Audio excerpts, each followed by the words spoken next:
hagan algo en otra semana atravesada por diferencias internas en el oficialismo que se cristalizaron en dos episodios muy particulares. Uno, las declaraciones del ministro de Desarrollo de la Comunidad de la Provincia de Buenos Aires, Andrés Larroque, con dos pasajes, uno descontextualizado, el otro no, que van a ser agenda seguramente de este programa. El primero tiene que ver con que se adulteró el contrato electoral. Eso fue lo que dijo Andrés el Cuervo Larroque en un reportaje con María O'Donnell. El otro dijo, este es nuestro gobierno, no es el gobierno de Alberto. Bueno, esta es la parte que me genera especial interés porque fue lo que generó la réplica del presidente públicamente el mismo día durante la tarde. ¿Por qué? Porque en el audio, Larroque, es un audio largo, por eso no lo compartimos, está hablando de nuestro gobierno sintiéndose parte, incorporándose a la primera persona del plural del Frente de Todos. Exactamente lo mismo que ocurrió en el acto que hicieron con Juan Zabaleta, con el ministro de Desarrollo Social de la Nación, donde también hubo una diferencia de criterios en el escenario, no debajo de él, entre el ministro de la Nación y su par bonaerense. Es decir, Larroque en ambos escenarios, criticando al presidente y a sus ministros, igualmente hablaba de un nosotros, igualmente hablaba de nosotros el Frente de Todos. ¿Por qué es importante esto? Porque la respuesta del presidente diciendo el gobierno no es de nadie, es del pueblo, da cuenta que no hubo una escucha atenta o una lectura atenta de las declaraciones del ministro de Kicillof o del ministro de Cristina. Pero esto, lejos de ser responsabilidad o culpa del presidente, es un síntoma de la dinámica que tiene la interna en el oficialismo. Y de esto vamos a hablar hoy, de qué es lo que están diciendo en privado Alberto de Cristina y Cristina de Alberto. Pero acá pasó otra cosa durante la semana que también da cuenta de una situación más global. Y ocurrió en Bariloche, en algo que ya fue agenda de todos los medios de la Argentina, que tiene que ver con el foro Yao Yao. ¿Por qué esto? Bueno, porque hubo una invitación que en algunos sectores de la socialdemocracia de la Argentina generó algún disgusto, que tiene que ver con Javier Milei.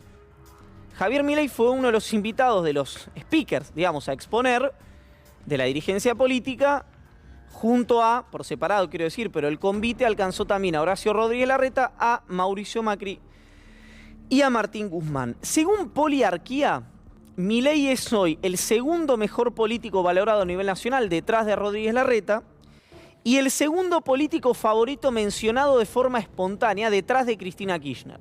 Es decir, ante la pregunta de la imagen de estos candidatos, el primero es Larreta, el segundo es Milei, dos dirigentes. Ante la pregunta espontánea, es decir, ¿quién es tu dirigente favorito? La primera es Cristina Kirchner, el segundo es Javier Milei. Hace 8 meses Milei ni siquiera figuraba en ese ranking. Si bien no es tan interesante el pasaje del economista por el foro, porque da la sensación que dejó pasar una oportunidad ante varios de los hombres más poderosos de la Argentina, el sector privado, un punto interesante, un contrapunto interesante en momentos distintos, uno al mediodía, otro a la noche, se dio entre Larreta y Macri. Y todo esto tiene que ver con lo que le vamos a contar de qué dicen Alberto de Cristina y Cristina de Alberto. Macri volvió con una idea que ya quiso ejecutar cuando fue gobierno y terminó con un programa económico acudiendo al Fondo Monetario Internacional, que es bajar impuestos y a la vez bajar el déficit. Son dos promesas que planteó a la vez. El expresidente dijo que con esto iba a bajar y que iba a llegar e inmediatamente iba a bajar el gasto entre 5 y 8 puntos, fue lo que dijo Macri. Que no parece haber tomado nota de lo que ha pasado a nivel global. De hecho, hay un dato interesante, que los países del sur de Europa, después de haber adoptado los planes de austeridad, agresivos, están, si uno lo mira a ojímetro, casi invariablemente por debajo del PBI que poseían en 2007, que tenían en 2007.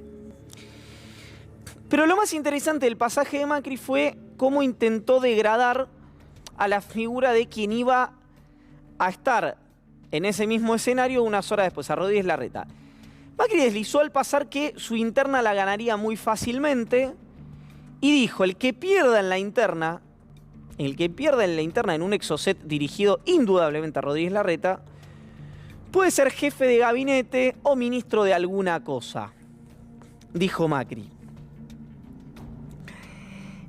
Y planteó algo en lo que también coincidió Rodríguez Larreta, esto es interesante, y dijo, Argentina hoy no tiene acceso al crédito y eso es una buena noticia porque nos va a obligar a nosotros a hacer las reformas necesarias.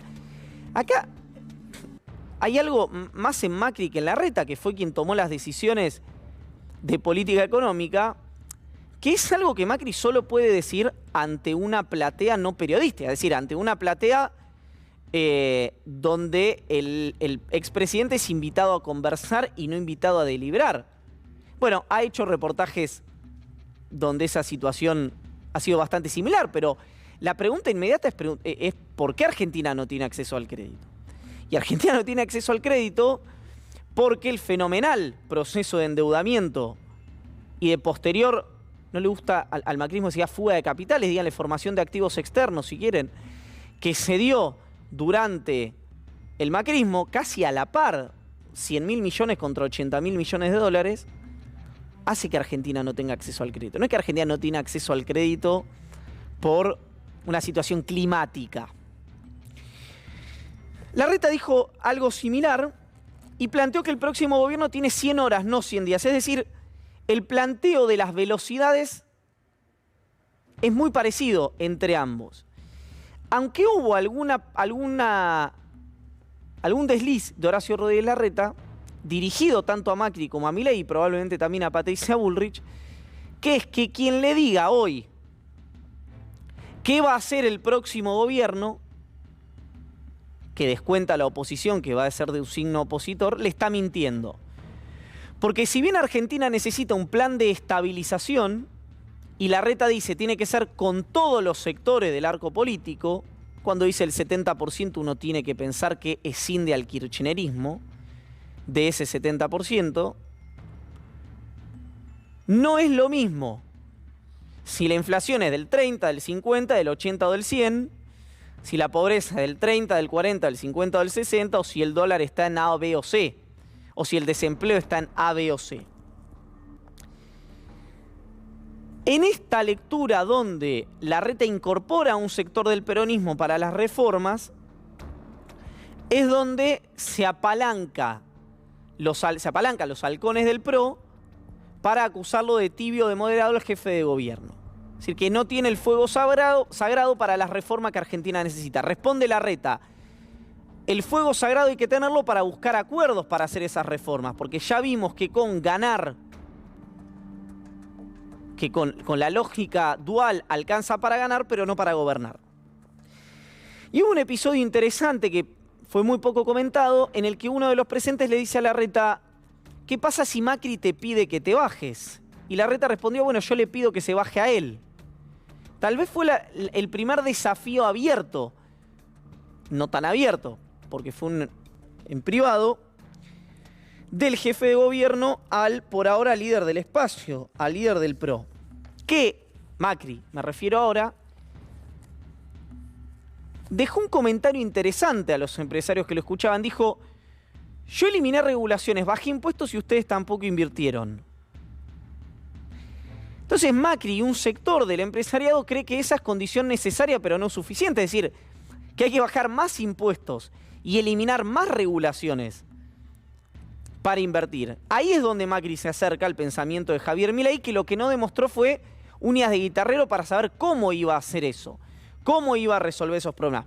Pero el sentido común de la Argentina y de parte de la región, hasta que veremos Lula da Silva vaya a las elecciones en la República Federativa del Brasil, un Lula del que vamos a hablar, está corriéndose,